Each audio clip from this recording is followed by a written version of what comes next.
tao po ay marupok at minsan hindi niya nababasa kung anong nais na Diyos sa kanya. Okay? At hindi nila po natatanto, nakukuha po. But now, this morning, my preaching is entitled The Dimension of Revival. There is a dimension. Pag sinabing dimension, may level. There is what we call the personal, the congregational, and the general revival. Pero pag po tayo pumalaw, okay, may mga bisita pa tayo. Okay? At wala po. Saan po? Saan? Ayun. Salamat po. Nakarating po kayo. At pero pa, libo-libong anghel po ang siyang nagagalak sa isang kaluluwa na lumalapit sa ating Panginoon. Tatandaan niyo po yan. Napakalaga ang buhay ng isang tao sa harapan ng Diyos. Kasi po, nilikha tayo ng Diyos ayon sa kanya sariling nais. At tandaan niyo po yan, ganun tayo kaalaga sa harapan ng Lord. Bagamat ang tao po, ang buhay ng tao po ay hindi mahalaga sa iba pag nakagawa ng kasalanan at masama. Pero sa harapan ng Diyos, pagka nanumbalik po yan at nagsisi po yan, libo-libong anghel ang siyang nagagalak sa kalangitan. So tatandaan po natin yan. So sabi mo siya, Kataloy, mahalaga ka sa harapan ng Diyos. Kaya, umintin na po tayo. Kasi yung iba hindi nila pinapangalagaan yung buhay. They don't value their life. They just waste it. Kumbaga sana parang baliwala yung buhay na binigay sa kanila ng Diyos. You know, last week I have two funeral services. Pero the Bible tells us always that there is a appointment. Meron tayong itinakda ng Diyos. So pag-appointment mo na sa Lord, okay, wala tayong magawa doon. Kaya tayo po ay maging handa. Amen po? Anytime, hindi natin alam what will happen tomorrow. Only God holds our tomorrow. Siya lamang po ang may akda, siya po ang may hawak ng ating tomorrow. Ang sarap kasi, pagka umasa ka sa Diyos, magtitiwala ka sa Diyos, at talagang nananalig ka sa Diyos at sumusunod ka sa Diyos. Sigurado po kayo, mayroon tayong extended life sa buhay na manakan. Kaya extended po yan. Kaya pa ka, sa kabila ng kadiliman at bagyo, sa kabila po ng mga may pinagdadaanan ng tao, lahat po tayo may pinagdadaanan, maaaring sakit, maaaring kahirapan, maaaring sa pamilya, emotional, hindi ka nagkakaunawan, sabi kanina ni Pastora, okay? Minsan may mga hindi mo maiwasan, misunderstanding. Minsan napupunta po sa sama ng loob, away, kakaroon kayo ng tinatawag na parang uncomfortable to isa. Pero kaya nyo lang, yan ay training na sa atin ng Lord. This is just a rehearsal. Na-rehearsal po yan para tayo po ay maging matatag, magtiwala, sumunod. Kasi po mamamagitan sa atin dapat ay ang Diyos. Kasi po walang ibang mamamagitan sa tao po ang Diyos. Sa kapwa-tao po mahirapan po. Merong magandang resulta, pero at the end of the day, ay tao lang po tayo. Nagkakamali, nakukulang, nagkakasama. Hindi tayo naunawaan natin sila. Okay? Pero hindi tayo naunawaan. Kaya, paalam ng Diyos. Sabi ko na Biblia, we judge and we have a reward according to our work. Amen po? Kaya dito po, the dimensions of revival. Tulad ng sinabi ni King David, what's the meaning of revival? It's very simple. A revive is a verb to being back to life and to restore. To restore. Ibig sabihin, ang synonyms po niyan, rejuvenation, reborn, reverse, regeneration. Yan po yung revive. A revival, noun, an act or instance of reviving the state of being revived. Pag sinabi mong revive, mga kapatid, kailan buhay? Amen? Mananauli yung iyong kahinaan, may courage ka po. Kasi meron kang pinaghuhugutan. Okay? Kapag ang tao po, pag may pinaghugutan siya, na lumalakas ang kanyang loob. Minsan po, tayo po, may mga problema po tayo. Sadyang ang problema na yan ang magbibigay sa atin at maglulutas sa atin upang tayo po ay hanapin natin ang solusyon. Kaya minsan pinapaintulutan po yung mabibigat na problema upang sa pagkaganon, balik po tayo sa na-create sa atin. Amen po? Minsan dead end na. Dead end. Okay? Pag sinabing dead end, wala ka nang pupuntahan kundi yung salmi ka sa iyo. Okay, wala. Tinuntahan mo na yung mga loved ones mo, ginawa mo na yung dapat mong gawin, dating sa hanap buhay, sa pagkakapirahan, hanggang doon lang. Pagkatiwala mo na doon. Pag kulang pa rin, hinahanapan ka ng Diyos. May gagawin ka. Amen po? Ganun din sa karamdaman. Ginawa mo na lahat. Inuta mo na. Naalala ko yung isang kapatid natin. Hirap po sila. May bata pa lang yung ano nila. Naawa na sila. Sa ospital pa lang. Ano? May ginawa na ng himala sa kanila. Buhay pa naman yung bata. Lumalaki naman eh. May heart problem daw. Ayan, Diyos. Basta ipagkatiwala mo sa Diyos. Lahat po tayo rito. May pinagdadaanan ka. Pagkatiwala mo sa Diyos. O, ang Diyos naman na may ano yan eh. Alam niyo, pag may connection tayo sa Diyos, yun ang pagkakaiba po natin. Pag may connection ka sa Diyos, ang nakakaawa yung mawalang connection sa Diyos. Kahit anong gawin po nila. Yes, ang Diyos nahabag, pero mahirapan po siya. Mabigat, pero tayo po, kahit paano lang naman tayo ng problema. Yung pagdadaanan, sakit, karamdaman, hirap, tiisin, emotional problem sa pamilya, sa loved ones, pare-pareho po tayo walang pagkakaiba. Ang pagkakaiba lang natin magandalin kasi kasama natin ang Diyos. May connection tayo sa Diyos. Amen? Ang mabigat po, yung walang connection sa Diyos. Kaya nga tayo po ay natasa ng Lord na humayo. Amen po? Nandiyan pa ba kayo? Kaya the dimensions of revival, paano? Okay, the book of Romans chapter 14 verse 9. In the book of Romans chapter 14 verse 9. Okay? Ang sabi po niya, revive or for to this end Christ died and rose and live again that He might be Lord of both the dead and the living. Okay, tatandaan po natin, ang pinaka-example po natin pagdating sa pagkabuhay na muli ay si Jesus Christ. Sapagkat siya ay namatay, siya ay nabuhay na muli and live again. Okay ba po yan? Yung nabuhay na muli, nakita lang po nila ng madali. Pero yung live again,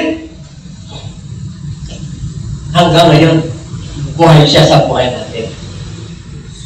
Kahit na hindi natin siya nakita. Amen? Nanalig po tayo sa instruction natin. Kaya tamtak po natin na yung ating Diyos, ang ating Panginoong Hesus ay buhay sa ating buhay. Nagkakaroon po tayo ng pag-asa. Because He is not only died, He is not only rose again, but He lived again. Yan ang matindi. Yan ang tunay na revival. Amen? Kasama mga Diyos sa buhay mo. Yan ang tunay. At yan ang gusto ng Diyos. At lugod na lugod ang Diyos sa atin. Kahit na tayo po ay nahirapan minsan sa buhay, pero may pag-asa ka. Kasi, alam mo, at nararamdaman mo na si Jesus Christ ay buhay sa iyong buhay. Amen. Buhay. Amen? Buhay talaga. Kahit anong pagod mo, kahit na minsan stress ka na, pero dahil buhay ang Diyos, alam mo, may pag-asa ka. Dahil buhay ang Diyos, nararamdaman mo tuwing communion service, naalala po natin yung kanyang kamatayan, buhay talaga ang Diyos. Bakit po? Siya ang nagbibigay sa atin ng siglas para tayo po ay magpatuloy. Amen. Para tayo po ay maglingkod. Para tayo po ay tuloy-tuloy. Kasi ang buhay dito ay pansamantala lamang. Ang tunay na buhay ay doon sa buhay na unang-una. Kaya kapatid, sabihin mo, easy. Kasi maraming mga tao na tulog. Tutulog-tulog. Akala nila, ganun na lang buhay. Kaya binigyan ka ng buhay ng ute. Kaya hindi ka pinatulutan ng Diyos na pumili na magulang para pagkaroon ka ng awareness, magkaroon ka ng age of accountability kung tawagin. Pag magkaroon ka ng kamalayan, pwede ka nang pumili. Pumili na pagpalain ng Diyos o hindi. Pwede ka nang pumili na sumunod sa Diyos o hindi. Mayroon ka ng pagpili. Kaya kung napahamak ang tao, hindi dahil sa Diyos, dahil sa sarili. Dahil binigyan ng bawat pagkakataon ng isang tao, ng isang buhay na tao ang Diyos na mamili para mabuhay siya na walang hanggan. Amen? Kaya hindi ka mapapahamak kung nasa Diyos ka. Sabihin mo nga sa katabi, hindi ka mapapahamak. Nasa Diyos ka. Wala kang katalutan. Lagi mong sinasabi yan. Sinabi rin ng Bible yan. Rejoice always. Rejoice evermore. In everything give thanks. Grabe. Bakit po? Bakit sinasabi ni Apostol Pablo yan? Bakit nung nagpiministry ang ating Panginoon? Sabi niya, hindi kayo patay. Buhay kayo. Nandito na tunay na tinapay. Kung manampalataya kayo at manali kayo, hindi kayo mauhaw at hindi kayo magugutom. Yan ang pangangaral ng ating Panginoon. Amen po? Kasi pag tinutukoy niya yun yung future. Kailan ma-revive ka? Kailan ma-expire ka? Kailangan mabuhay ka. Amen? And everybody say amen. Number one, kinds of revival. The first dimension of revival is personal revival. Personal. That is your personal relationship. Personal connection to God. To walk in the midst of trouble, you will revive me. Tingnan niyo ba yun?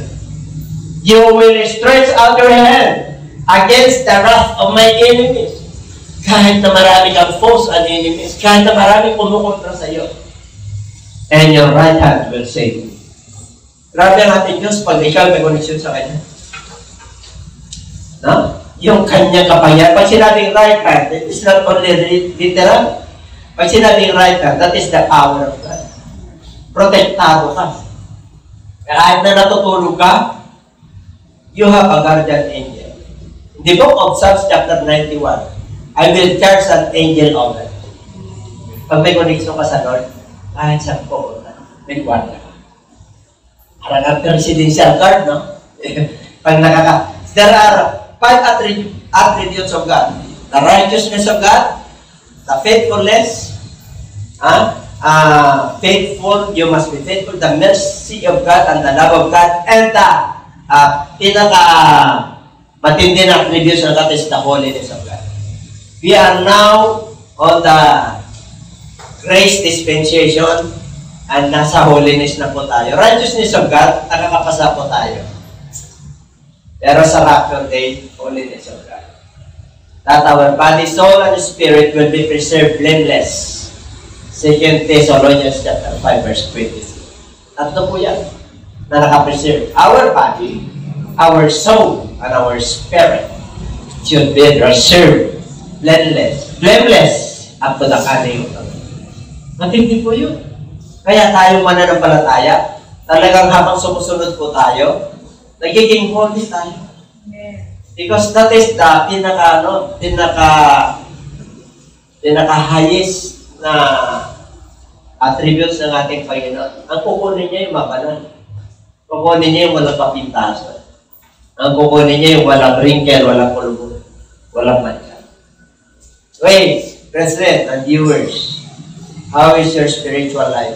How about hanggang saan na po tayo? If we evaluate our life, spiritual life, where are we now?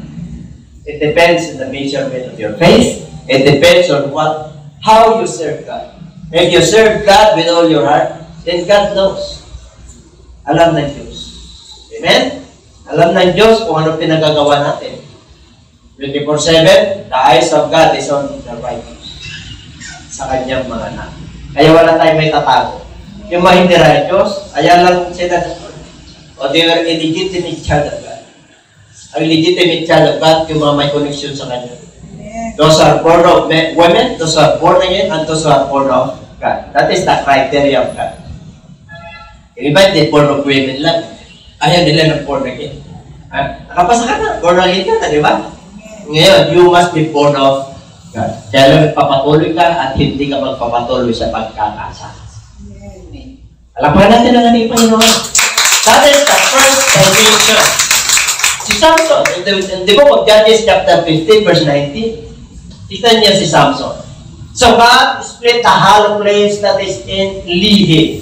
And weather came out, and it drank, and his spirit returned, and he revived. Personal revival. And he revived. Nabuhay siya. Lumakas po siya. Therefore, he called its name in Hakore, which is in Lehi to this day. Si Samson po, mga kapatid, pumatay po ng 1,000 yan na Palestinian. Sa pamagitan lang ng panganang, ano yan?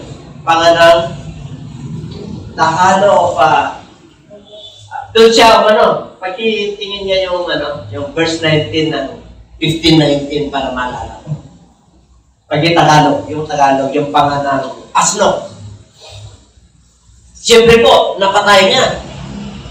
Nagpuri siya. Bakit po? Binigyan siya ng Lord ng lakas. Kasi po, noong panahon nila, every year, yung mga Palestinian, ay ginugulo po sila. Kinukupkup sila, sinisira yung kanilang ani. Kasi po, sila po ay nakupkup. Ibig sabihin, alitin po sila ng mga Palestinian during those days. Kaya si Samson po ay nagiging hukom ng 20 years. Every year, ginugulo po sila.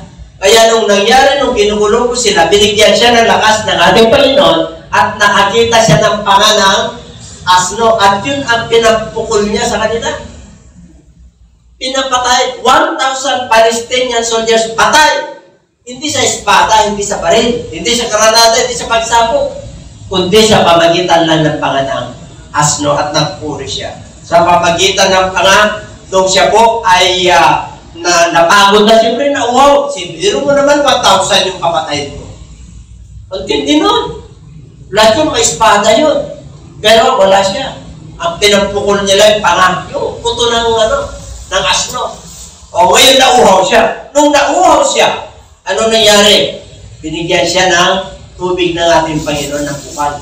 Kaya sabi niya, God is split a hollow place. Walang bukal doon eh. Ang ginawa ng Lord, nagkaroon po ng bukal sa ligi. Lugar po yan, and water came out, and he drank, and his spirit returned. Siyempre, lumakas po siya. Bakit? Kalupa ng Diyos na patayin sila eh. Bakit po? Ay, ginugulo sila eh. Panahon po ng Judges yan. Pag Judges po yan, Genesis, Exodus, Leviticus, Numbers, Deuteronomy, Joshua, and Judges. Pagkatapos ni Moses, si Joshua. Pagkatapos ni Joshua, mga hukom na yan. At ipinanganak si Samson. Ano ang katangian na Samson? Hindi pwedeng putulin yung kasi nandun yung kanyang pagkanasaray. Pag pinutol po yan, ano siya? Manghihina po siya. Okay? Kaya nga, ano yan eh? May awit yan. Di ba? Why, Delilah? Si Delilah kanyang kahinaan. Di ba? Marami bang Samson dito? Marami bang Samson sa panahon natin ngayon? Ay, string po si Darling. Others. Pag nasa Lord ka na. Amen? Iba na yung Samson natin. Ang strength na natin ng Diyos. Mapalad ka. Kasi hindi na tayo under the law. Under grace. Kaya love Him with all your strength. Matatag ka, malakas ka pag nasa Diyos ka. Kahit na may bagyo, super bagyo, malakas ka. Galing kami sa Cavite kahapon, sabi nila, kala namin hanggang ano kayo, Bishop? Kayo hindi. Kasi, naalala ko po yung mga tupa. Amen? Kayo ang revival ang binigay sa atin na Diyos eh. Personal revival. Kahit personal. Nag-isa lang po si Samson eh. Nag-isa lang siya, pero kasama niya ang Diyos. Pagkasama ang Diyos, lakas mo. Pero mo, nagpuri pa siya sa pamamagitan ng panga ng asno. Lumabas ang tubig. At sa pamamagitan ng panga ng asno, natambak ang maraming tao. Nagtula pa si Samson. Amen? Yan pa kayo? O, kalapagan natin ang ating Lord. Kalapagan natin ang tao. At ito, congregational revival. Ano yung congregational revival? Psalms 85 verse 6. Will you not revive us again, that your people may rejoice in you? Alam niyo po. Kasi natin congregational. Nararamdaman na marami yan. Amen po? Pero congregational revival. Kaya sabi ni King sa Book of Psalms, hindi mo ba, Panginoon, buhayin mo muli ako? Para ang iyong bayan ay magagalak sa iyo. Alam niyo po, ang tao po ay sadyang marupok. Minsan may pinagtataanan, kaya minsan may hinahanap ang solusyon. Lahat po tayo ano. Kaya nadidiscourage ka, maring nadidiscourage ka dahil sa hanahanap buhay mo, sa kabuhayan mo. Nadidiscourage ka dahil sukulang ang supply. Kahit anong gawin mo. Maraming naniningin. Wala kang magawa. Discourage ka. Maghanap ka ngayon para magkaroon ka ng inspirasyon. Amen po? Anong klaseng inspirasyon? Yung marirevive ka, yung mabubuhayan ka, yung may pagugutan ka. Kasi yung iba, gumagawa ng masama, yun ang inspirasyon nila, paggawa ng masama. Pero yan, dalawa, gumawa ka ng mabuti o gumawa ka ng masama. May inspirasyon yung iba na gumawa ng masama. Pag hindi nakagawa ng masama, hindi sila masaya. Pero, pag wala ka sa Lord kasi, ganun po yan. Pero pag nasa Lord ka, ay siyempre po, ang hanapin mo yung liwanag. Kahit na may tiisin po. Tingnan niyo po, sa book of Genesis chapter 5 verse 27. Si Jacob po ito, noong panahon ni Joseph. Ang sabi po, but when they told him all the words which Joseph had said to them, and when he saw the carts which Joseph had sent to carry him, the spirit of Jacob, their father, revived. The spirit of Jacob, their father, revived. Bakit siya na-revive? Bakit siya nagkaroon ng lakas ng loob? Nabuhayan ang lakas ng loob si Jacob. Alam niyo po si Jacob po, 12 anak niya.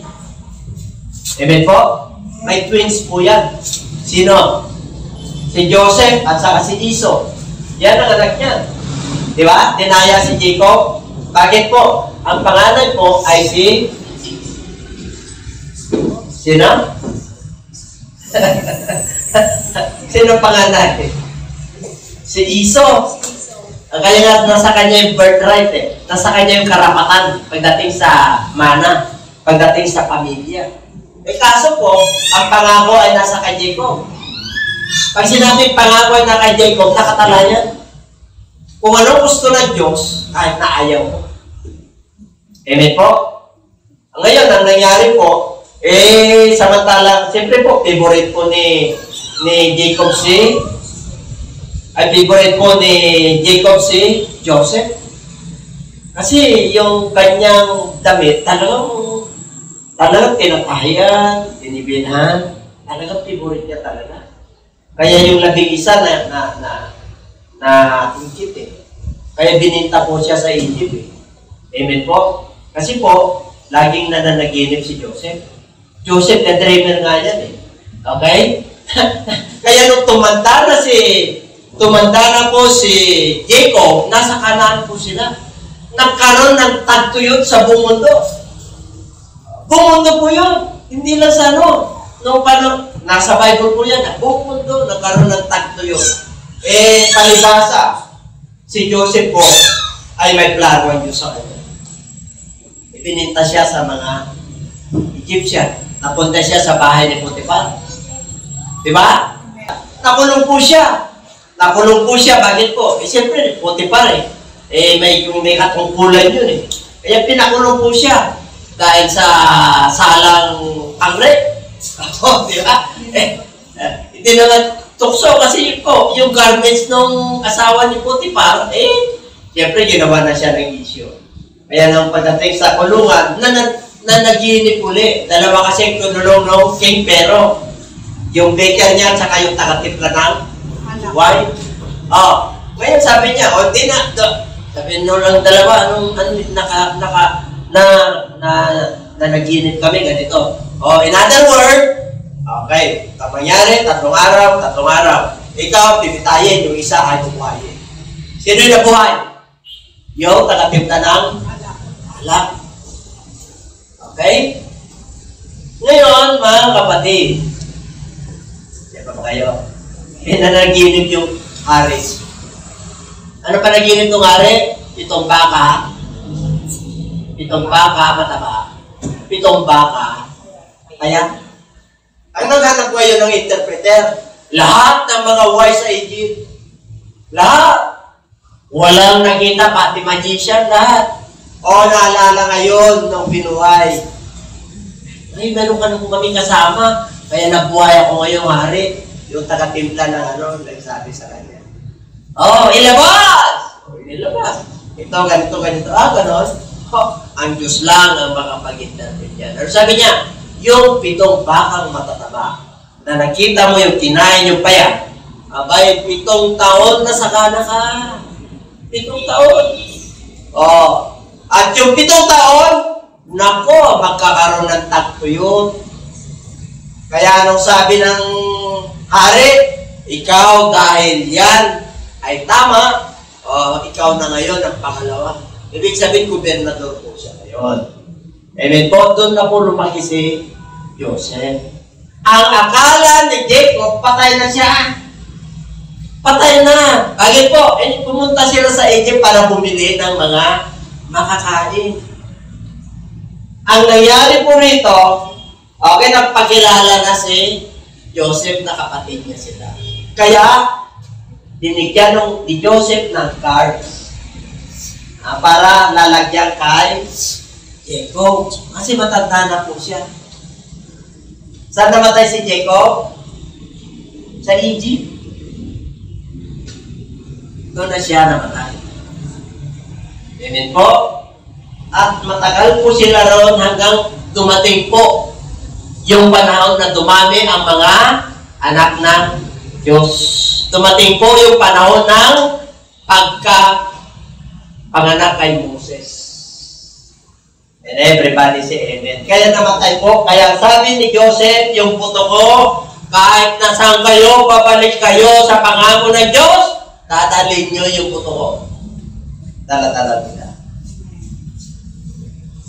Kaya sila po, nung tumawid sa Red Sea, tumawid sa Dead Sea po, 600,000 po ang buhay lang. And everybody says, the history is, the rest is history. Ganon katindi. Naribay po siya, congregational. Why? Abay, alam niya, patay na anak niya eh. Pupunta ngayon ako sa Egypt para tignan yung aking anak. At siya ay nabuhay. Nagkaroon siya ng lakas. Siyempre, extended ang buhay niya. Ilang taon siya nabuhay sa Egypt. Enjoy nila. Bakit po? Yan tapa, gobernador yung anak niya. Kaya nga nung umalis po sila ron, ang dami silang pinamana. Ang dami silang dalang-dalang yaman. Ganon ang ating Diyos. Kahit na walang-wala kapag sumunod ka, hindi mo alam, payayamanin ka ng Diyos. Ang Diyos lang ang nakaharap. Sinabi naman, pinangaral ko na yan. Iba ang nagtrabaho. Papasok kayo at kayo ang aanin. Ang tindi mo nun. Amen po? Ano ibig sabihin nun? Hindi ka magkukurap nun. Hindi ka magnanakaw doon dahil hindi ka nagtanim, may ani ka. Hindi. Ano ibig sabihin ng Lord doon? Ikaw ang aani sa kanilang pinagpaguran, sa kanilang pinag-isipan. Uupo ka na lang doon. Kasi nakaprepare yung pagpapala sa iyo ng Diyos. Yeah. There are many avenues of God. And God will bless you. Nandali ka ng Lord. Sunod ka lang. Sabihin mo siya, katabi mo, sunod ka lang kapatid. Maging matapat lang tayo. Amen po. Isa sa mga attributes ng Lord, yung katapatan natin. Be faithful. Be merciful. Be loving. And be righteous. And be holy. And everybody say it. Hallelujah. And that is the congregational revival. Congregational revival. First, personal revival. Example sa Samson. Second, congregational revival. And the third one is the general revival. Alam ko, general ka na. General prophet yan. Pag general, pagkalahatan na po niya. Amen po, pag may rank po ka sa sundalo, 1-star brigadier general, ang nasasakupan mo, matindi na. Pag lieutenant general, 2-star general, lumalaki ang rank mo. Pag 3-star general, major general. Amen po, pag director general ka na, that is 4-star general. And the 5-star general is the president, the commander-in-chief. Yan po ang hanay po sa kasundaluhan at sa armed forces. Amen po, bilang mananampalataya sa kanan. Remember? Nasa fivefold ministry ka na. Fivefold ministry, which is apostles, prophets, evangelists, pastors, and teachers. The office of the prophet is taken, the office of the prophet, apostles, and the fivefold ministry is special. Nagpamahalakan. Okay? Asa ka? Nasa evangelist ka? Nasa teaching ka? Grab the opportunity, grab. Kailangan nasa hanay ka sa body of Christ pagdating yan. Dapat nasa body of Christ ka para ma-revive ka. Para ma-inspire ka sa iyong ginagawa. Hindi ka matidiscourage. Amen po? Na-experience yun na ba yun na wala kayo na malay? Tapos na nauli-uli yung Espiritu sa iyo. Yun yung binuhay ka na Diyos. May mission na Diyos sa iyo. Bakit yung iba natuluyan? Ikaw, buhay pa. Tanong ko sa inyo, ilang bisis na kayo parang nawawala ng malay at naupos na parang kandila? Ilang bisis na nangyayari sa inyo yan? At hanggang ngayon buhay pa ba? Isa? Dalawa? Tatlo? Apat? Nakalima ka na ba? Diba? Natatakot ka na, Lord. Sana hindi na maulit yung nangyari sa akin, di ba? Andiyan pa ba kayo? Siyempre, mayroon ka na ng kopya eh. Mayroon ka ng kopya. Kaya mananalangin ka na kasi lalaban ka eh. Kasi binuhay ka ng Diyos, may karanasan ka na eh. Kaya tinatanong ko sa iyo, personal, nakaranasan ko eh. Personal, nakailan na ako. Nung huli, May 10, bago tayo, 4 days before, anniversary. Nakaupo lang ako sa table. Nawalan ako ng malay. Parang malalim na, dami ng tao sa paligid ko. Mamaya-maya, nakalala si Che. Alam mo naman yun eh. Tingnan, baka na-stroke ako. Pero ka ba, taas mo yung ano mo. Kasi po, pag nawala ka ng malay, dalawa yan. Baka na-stroke ka. Hindi.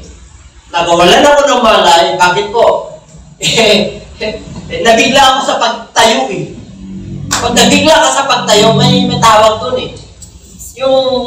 Siyempre nakahiga, yung ano mo, parang nangihina ka. Yung vital 0-0 ka. Kaya mo lang nakita si Che. Magpahinga ka, nagpahinga ko ng konti. Okay na. Amen? Anong mensahe ng Diyos doon? That God revived me again. Para ma-inspired ako ulit. Maganda ba yung nangyari nung 10-year anniversary? Isang dekada? Na-bless pa kayo? Enlarge your territory, tapos revive. Ito ba lang mag-inspire sa atin? Bakit pa tayo buhay? Para lumaban sa mundo ito. Para ma-experience mo talaga yung power ng Diyos sa'yo. Na ang Diyos is with us, in us, and through us. Amen. Kasama mo talaga ang Diyos. At pagkasama mo ang Diyos, hindi mo. You walk with God. Espiritu ang Diyos na hindi nila nakikita. Nararamdaman mo. May connection ka.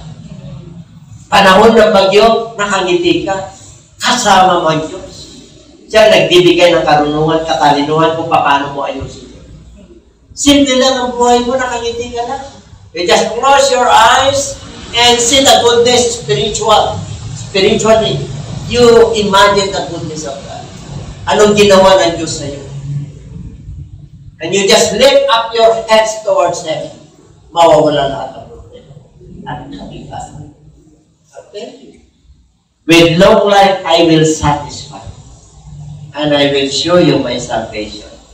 Book of Psalms 91, verse 16. Talagang papakita ng Diyos sa iyo. Ng Diyos ay sumasagot. Amen. Maganda naman. Pag ganyan, nandun ka na sa general revival. Kitang-kita. Kitang-kita yung liwanag. Kitang-kita yung revival sa iyo. Ibig sabihin, nabubuhay ka sa revival. Ibig sabihin, you filled with the Holy Spirit, when you filled with the wisdom of God, the mind of Christ, nandun eh. Ang katangian eh. Love Him with all your heart. Nandun ang Diyos eh. Love Him with all your soul. Yung kabuuan ng kaluluwa, kasama mo ang Diyos. Love Him with all your strength. Yung strength mo, Diyos na yun eh. Ang sabi ko nga kay Pastora, 75 years old, sana nangangaral pa ako. Sana nagdadrive pa ako. Sama pa tayo sa hanggang 80 years old. Amen. Hanggang 100 years old. Yes! Is there anything too hard from the Lord? Amen? Pero pag mahirap, lalo na sa gawain ng Diyos, no. Yun yung nag-inspire sa akin. Kayo ang nag-inspire sa akin. Pag nakikita ko kayo na malungkot, na-inspire ako na maging masaya kayo. Pag nakikita ko kayo na bankrupt kayo, na-inspire ako na may pag-pray kayo para umangat kayo sa Umangat kayo sa inyong pananampalataya. Paasinso kayo, magmamature po tayo. The Christ-likeness attitude. That is my desire sa lahat ng aking pinapangalanan. Hindi ako nagtatangi ng pangangalan. Nasa iyo ang pagsunod. Nasa iyo ang pag-asinso. Nasa kamay ko. Hindi sa aking kamay. Ginamit lang ako ng Diyos na instrumento para pagpalain. Kaya nais ko naman na panalangin. Sa inyong pagnilay-nilay ay sama niyo naman si Jesus. At salamat sa inyong suporta sa financial aid. Yes, you support the church. God will reward. Pagpalain kayo talaga ng ating Panginoon. Ang Diyos natin ay hindi natutulog. Pag matapat ka sa Diyos, ang Diyos ay matapat din sa Diyos. Amen po? Ganun, pag nagbukas ang opportunity ang Lord sa iyo, pagtaka ka, nasa harap mo na ang pagpapala. Alam mo, ang pinagdaanan mo sa buhay. Kung babalikan mo, alam mo kung saan tayo nagkano. Amen? Pero habang sumusunod po tayo sa ating Panginoon, binibigyan po tayo ng kaunawaan, kaliwanagan, righteousness of God, faithfulness of God, pag-ibig sa Diyos, the holiness of God, and the mercy of God. Kaya hindi ka talaga mawawala. Hindi ka mawawala kapatid. The personal revival ay pagkalog sa iyo. Kahit na may sakit ka. Ang dami may sakit dito, gumaling.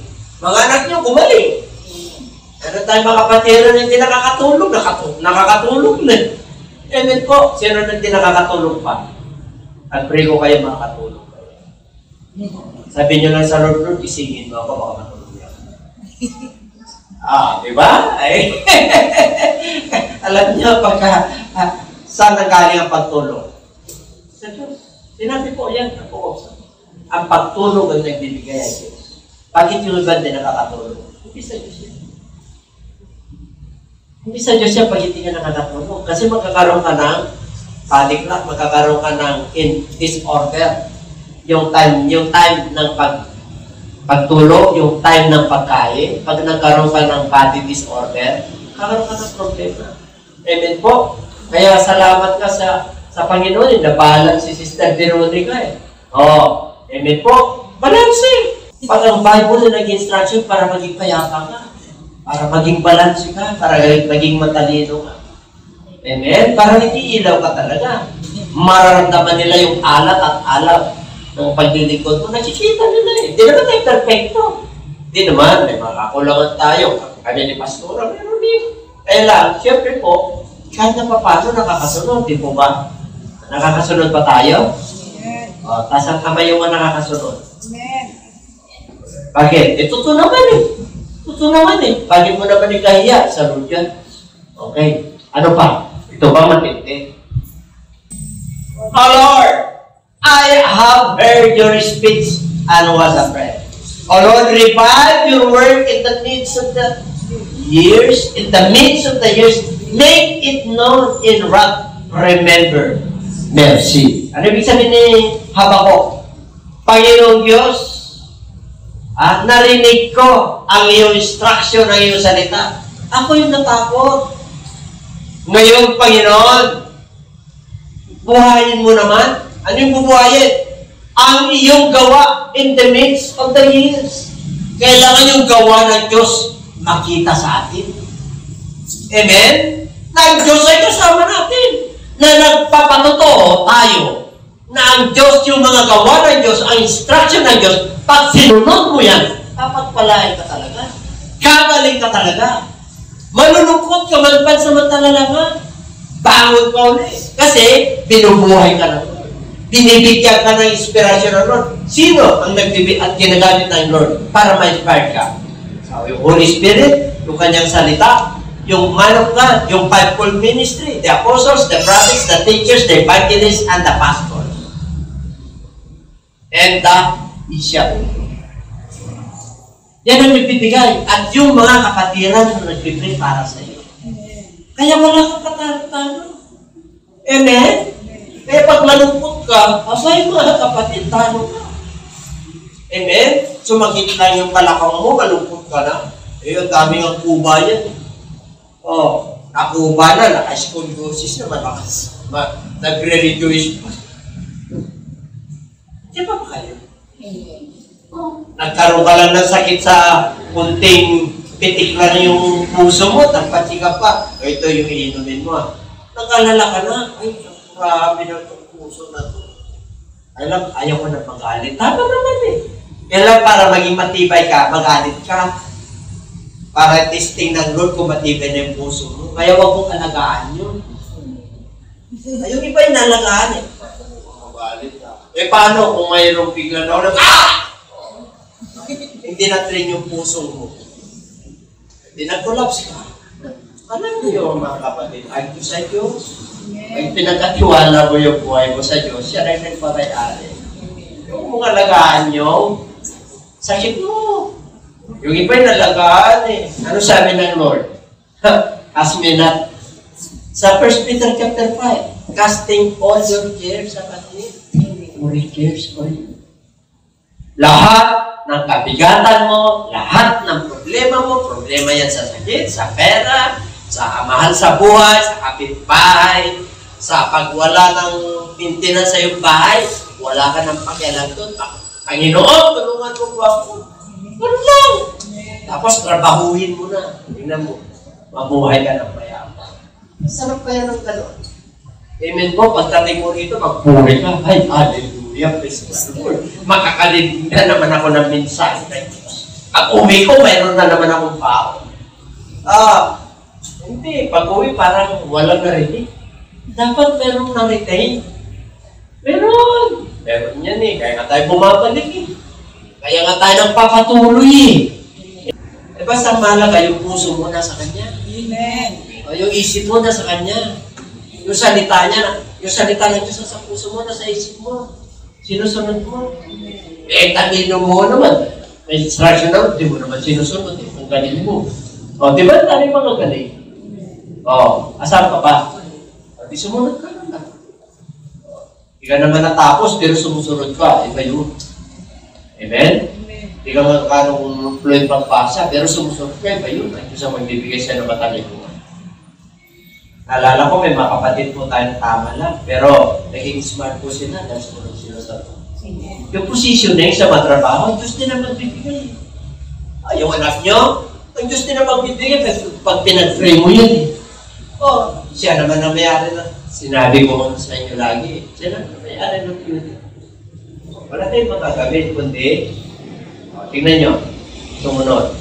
Tingnan mo si ito naman. So it was as they were burying men that suddenly they spied a band of readers.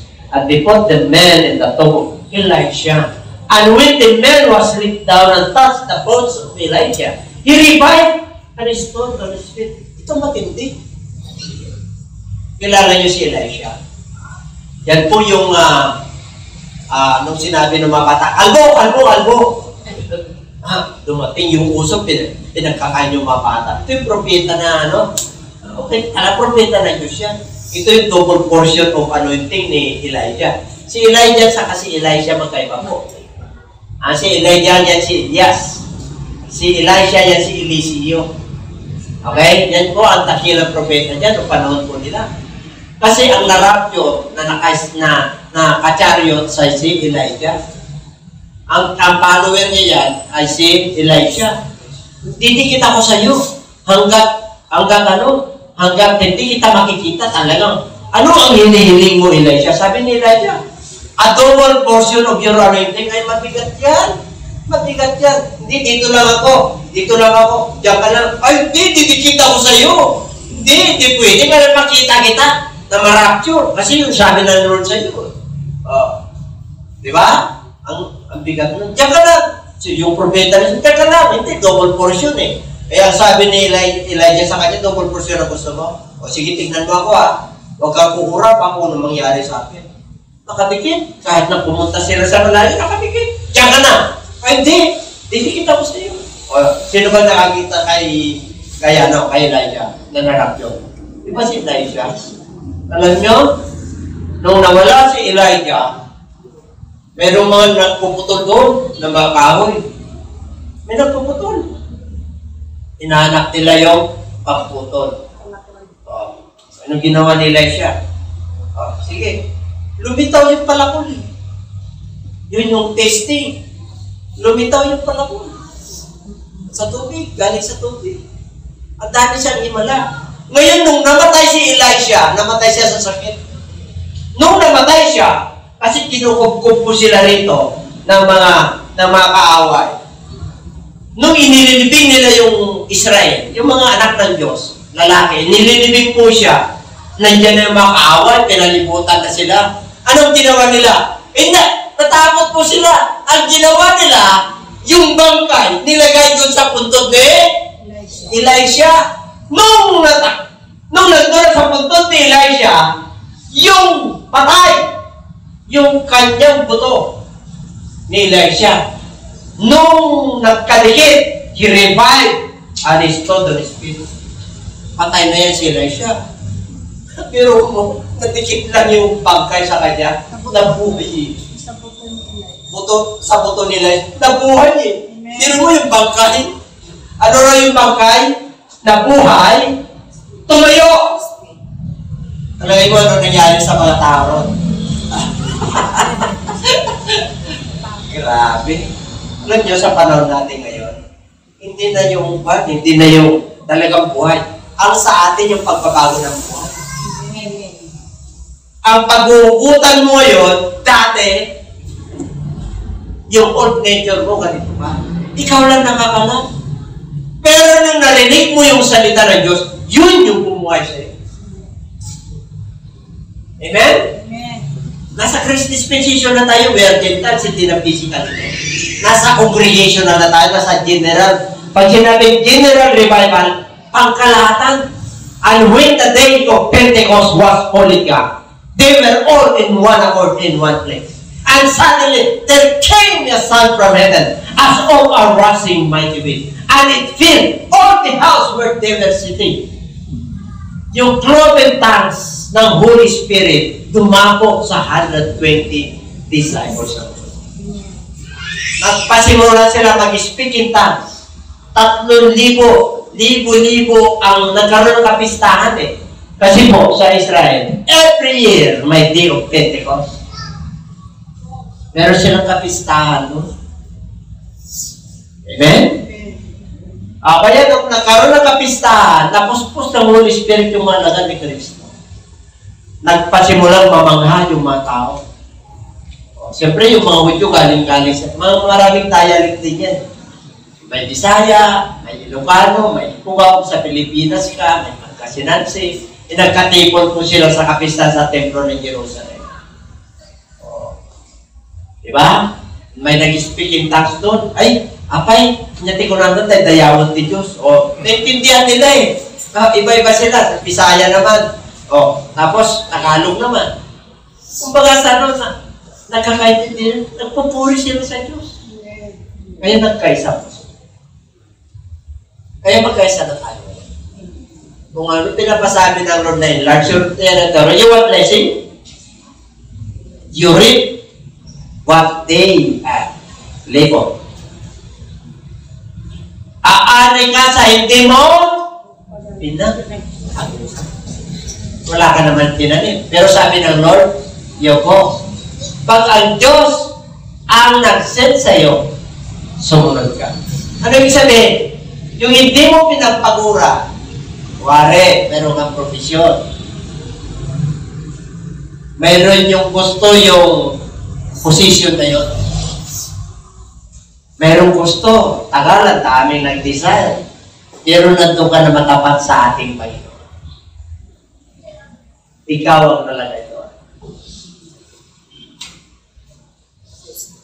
Sino naglagay sa'yo doon? Diyos ang naglagay sa'yo. Nagpagod ang iba. Talagang nagpakitang gila sa iba para sila yung makita at ma-promote. Pero nung karapat-dapat ka na, dumating yung panahon. Hindi mo pa panahon, pero panahon na ng Diyos. Amen. Alam niyo, pag panahon na ng Diyos, perfect time yan.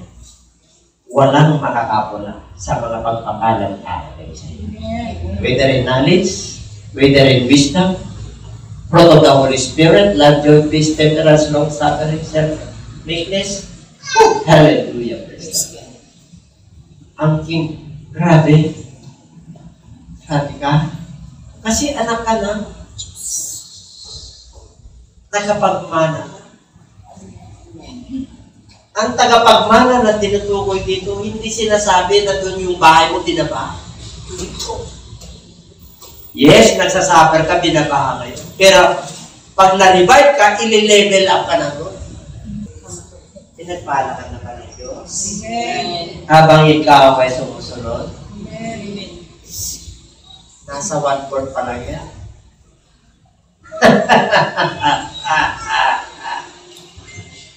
Basta mo na maranasan yung 1/2 na blessing ng Lord. At bubuin ka ng Diyos habang ikaw ay sumusunod. Yes! Hallelujah! That is the promise of God! He cannot withhold His promises. Nakaangkla ang salita ng Diyos sa kanyang pangalan. Book of Psalms 38 verse 4. I will magnify my word in my name. Pag sinabi ng Diyos, if you follow my instructions and my laws and my judgment, I will bless you. And I will bless your children's children. Nakaangkla yung salita ng Diyos sa kanyang pangalan. Ang gagawin mo lang ay magtiwala at revive personally, revive congregationally, and revive generally. Pag nakasunod kaya na, hallelujah. Praise the Lord. Kahit na dumating ng Lord, lakas. Everybody shout, praise the Lord. Praise the Lord. Kapag natin ang Lord. Walang iniiwan yun. Pag nadikit ka sa manok ka, lumalakas. Pagpuri mo nga pabisya, lumalakas ka. Hindi nyo ba nararamdaman niya? Wala akong trabaho, Bisya. Magkakaroon ka ng trabaho. Wala ka ng anak, Bisya. Magkakaroon ka ng anak. Ang dami. Asan si Sister Unita? 9 years. Bibiyad sila na. Bakit po? Nagtiwala sila. Pag-pray natin. Ano kayo na na? Sino pa wala nagtito kasama? Basta wala kang diferensya. May diferensya asawa mo. Hindi naman operahan. Pero mayroon, mahina. Kalakasin natin. Sister Sonia. Yung anak niya. Yung bunso. Ang anak niya ay 5 lalaki. Nung dumating ako rito sa Pangasinan, nahawa ko sa kanya, wala siyang babaeng anak. Mag-pray tayo. Ilan yung pagitan ng bunso at saka siya? Yung, siyempre, puro lalaki. 12 years siya, tao pa. Okay, wala na lang. Aron sila na babae. Kamukha niya, si Sarah. Is there anything so hard for the Lord? Wala kang pera ngayon? Ha? Wala kang hanap buhay ngayon? May nanaramdaman ka ba ngayon? Parang ngayon sa tao. Perata ka na ba? Hindi pa naman na.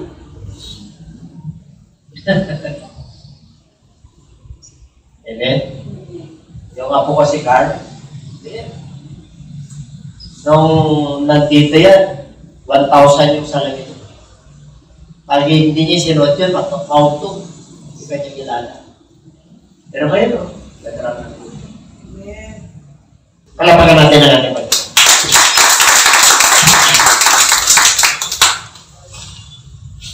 Okay. Si Po. Ano pa to?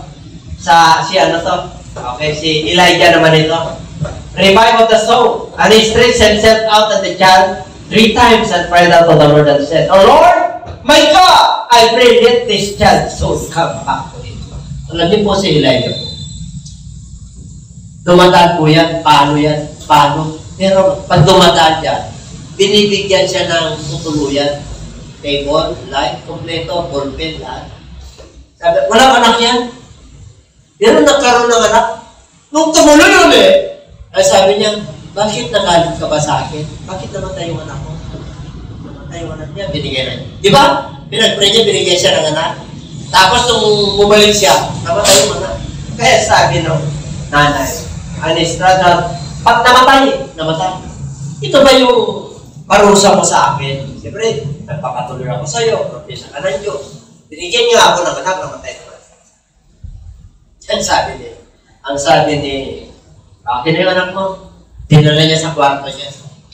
And he stretched up himself unto the child 3 times, and cried out to the Lord and said, "O Lord my God, I pray, let this child so come back to him." Alam mo ang kaluluwa ko natutulog? Hindi na mamatay.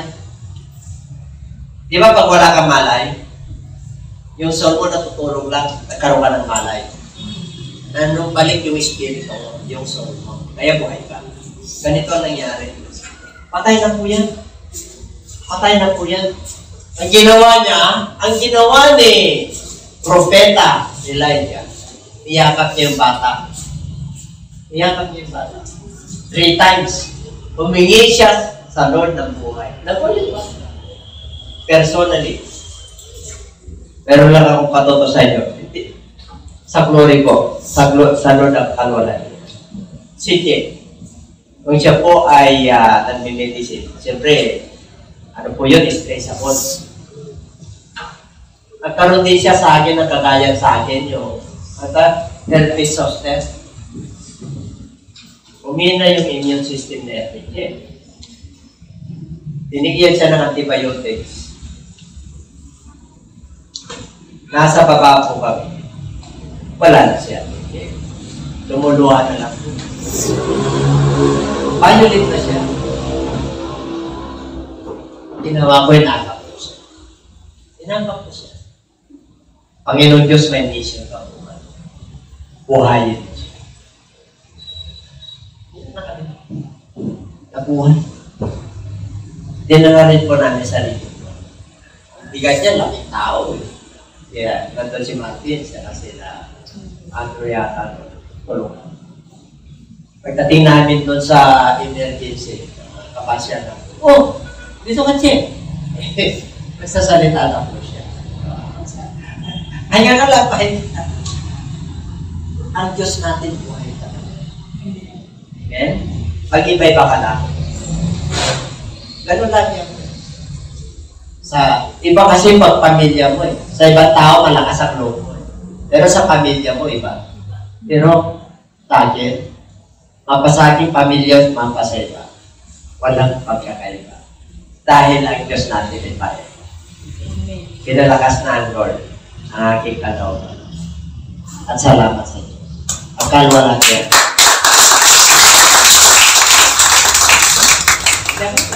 Tinakap ko lang. Iyan na sila. Bayan na. Hindi makapagsalita si Tim.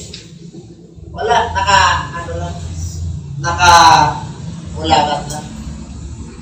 Iganon mo na lang yung, di ba pag ganon mo na lang yung mata yun.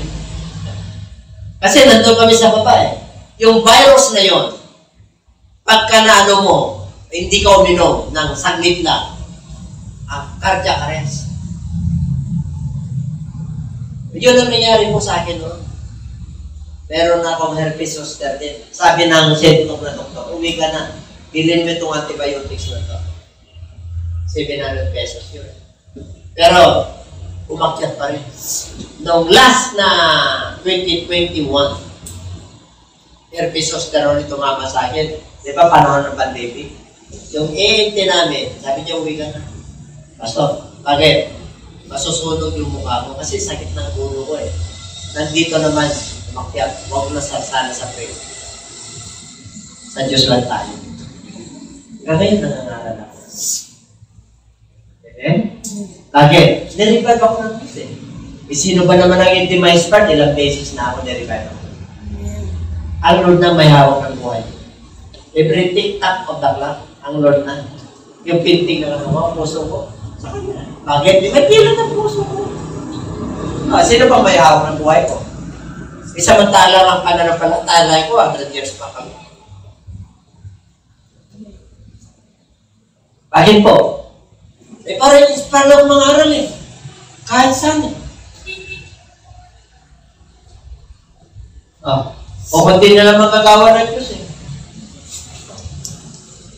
Basta nyo humingi ng extension ng buhay. Sanod ka lang sanod. Kahit anong sakit meron ka. Kapag kagigilin ka. Sino may sakit sa bulsa rito? Wala kayo sakit sa bulsa. Sinagpala na kayo ng Lord, di yung patang. Hallelujah! Kasi nalungkot siya. Kasi wala kayong sasakyan kayo, pero nalungkot pa rin.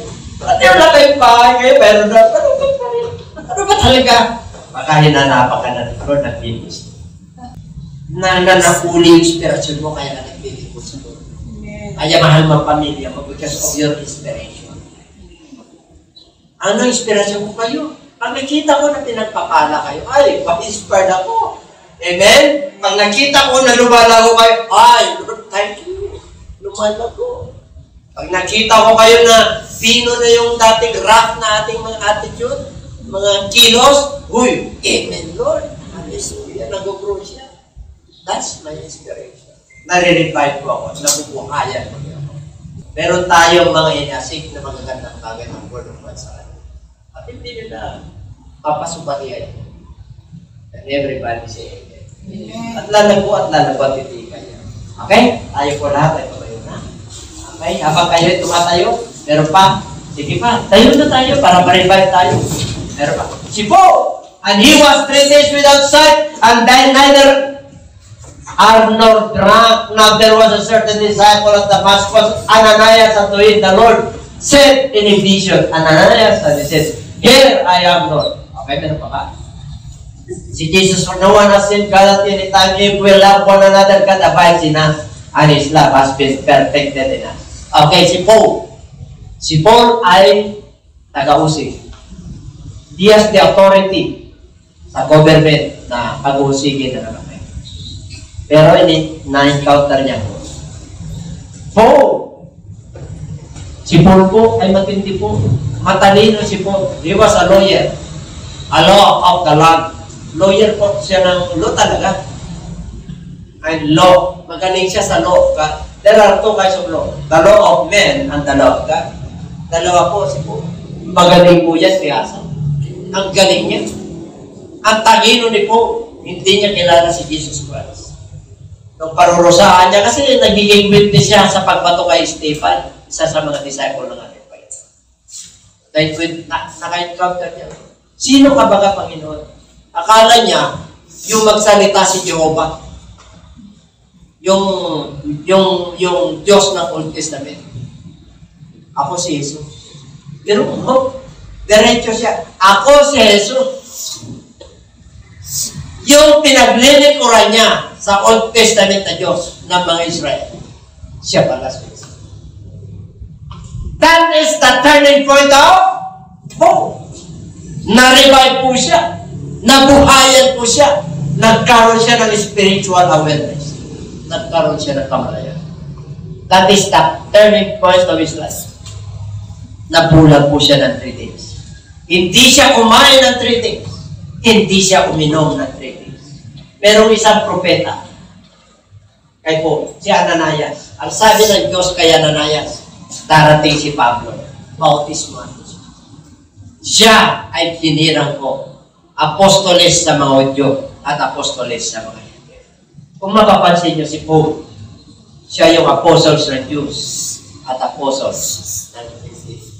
Sa kanyang mga sulat, kadalasan po, mula sa Romans, sa Corinthians, hanggang sa Thessalonians. Ilang sulat ni Paul yan sa mga mananampalataya. Hanggang nakulong po siya. Ang kilala niya ang ating Panginoon. Sana po, ang pagkakilala natin sa ating Panginoon. Na-encounter na yan, umago na sa buhay natin, pinagalingan niya. Yung presensya niya, yung patutungo sa buhay, nandiyan. Yan po ang ipaglaban mo para ma-inspire ka sa paglilingkod at pagsunod sa Kanya. Para makuha natin ang pagpapala. So, purihin ng Diyos, si Jesus Christ ay pinaka-example natin sa lahat. Siya namatay, rose, and live again.